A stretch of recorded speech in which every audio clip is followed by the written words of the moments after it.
disons, à la synthèse de l'année 2015 en matière de chiffres. Donc, ce qui frappe le plus au niveau des chiffres, donc c'est quand vous allez sur les soldes intermédiaires, donc vous avez un total produit d'exploitation qui passe d'à peu près 596 à 619 à 620. Vous voyez que ce n'est pas une progression très très importante pour une année d'activité. Et cela s'explique par plusieurs raisons. Ça s'explique par des raisons qui sont liées à un comportement en matière d'appréciation de risque. Ils sont également liés en matière de baisse du taux du marché monétaire qui a fortement impacté le quatrième trimestre 2015, sachant que ça l'a impacté au niveau du total produit d'exploitation bancaire et ça l'a impacté également au niveau du produit net bancaire, sachant que l'impact immédiat lorsque vous avez une baisse du TMM, c'est que tous vos emplois rapportent moins. Par contre, vos ressources que vous avez contractées, certes basées sur disons un indicateur, un taux de marché variable, mais que vous fermez lors de la signature de la convention de prêt. Donc, ce qui fait automatiquement, vous avez un effet ciseau. Nous l'avons estimé à peu près autour de 10 millions de milliards pour tout ce qui est produits bancaires. Vous voyez également qu'au niveau des commissions, nous ne sommes pas bons. Nous restons dans une fourchette à peu près de 15-16% par rapport au revenu global. Ça veut dire qu'il y a des niches d'amélioration à ce niveau-là, qu'il y a lieu d'explorer pour cette année et pour les années futures. Vous voyez également qu'au niveau de la construction du PNB, vous avez des charges d'exploitation bancaire qui ont quand même progressé d'une manière substantielle. Elles ont progressé plus que le total produit d'exploitation bancaire. Je reviens au total PEB. Il y a eu également, au-delà de l'impact du taux dérivé, lorsque il y a une exacerbation un peu des problèmes économiques sur tout un exercice 2015, vous savez que le taux de croissance a avoisiné les 0% et que finalement ça a rattrapé les entreprises et ça rattrape les banques. Au niveau sectoriel, vous avez une décélération de la progression du PNB.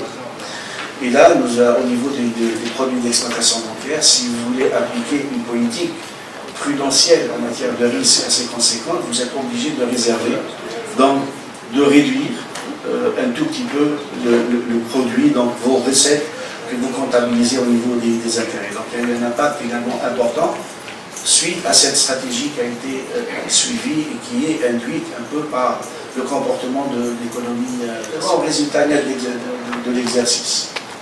Il y a une baisse. J'ai lu sur un journal qu'il y a une baisse de 50% de l'activité, plutôt du résultat de la banque. C'est vrai, en chiffrerie, c'est juste. Mais il y a lieu de relever au moins un élément qui est important. C'est que la banque, avec ce résultat, elle a réussi à consolider ses assises financières. L'objectif du changement du mode de gouvernance, pas de gouvernance, voilà, du mode de gouvernance attendu, voilà, le changement attendu du mode de gouvernance de la BNA, là, on ne vise pas à améliorer les chiffres. Bien sûr, c'est un des objectifs. Mais les objectifs les plus importants, c'est que cette banque, à l'instar des autres banques publiques, doit pouvoir concurrencer les autres banques, disons, privées de la place. Et pour cela, il y a des programmes importants de transformation, de modernisation, de nouvelles démarches qui doivent nous mener à terme à pouvoir assurer une pérennité au développement de la BNA qui a une histoire très importante dans le pays, une histoire qui est pratiquement la même histoire du pays, puisqu'elle est née juste quelques mois, je dirais, après la création de la République, qui a un présent, puisque nous sommes quand même le deuxième bailleur de fonds de l'économie nationale, et qui doit avoir un futur, et ce futur doit être assuré d'une manière moderne, d'une manière efficace et qui permettent de dire, voilà, c'est une banque qui performe et superforme. Donc nous avons voulu, au cours de l'année 2015,